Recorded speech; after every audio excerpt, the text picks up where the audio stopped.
Today's Professional is brought to you by The Basement Doctor. Hi everyone, I'm here with John Clements, the Basement Doctor. And as you know, we have been in the basement of a house here right off Market Street. It's a 100-year-old home. And John and his team have been renovating the space. And John, it really is turning out to be beautiful and very livable space. Yes. And this is a good example. This is what it used to look like. Yeah.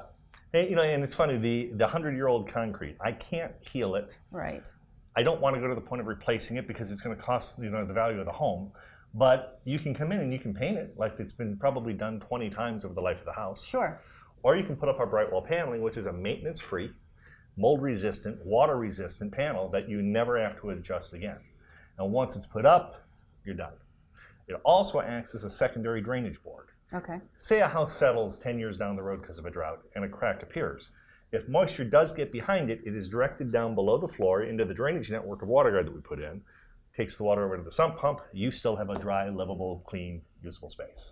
One of the things that had concerned me when we came in here originally was the mold, Yes. the mildew, the walls were crumbling, there was seepage, and you obviously had to deal with a little bit of that. We've addressed all the mold. We've got a specialized cleaner and sealer that we have applied to all the walls before we put any treatment over the top of it, because we do want to get rid of it first.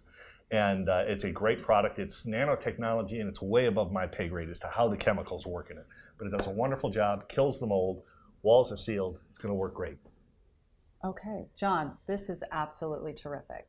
And I look forward to looking at the rest of this space and seeing how you're going to be kind of re-energizing it and rejuvenating it. Okay, well, thank you so much. We'll see you all the next time.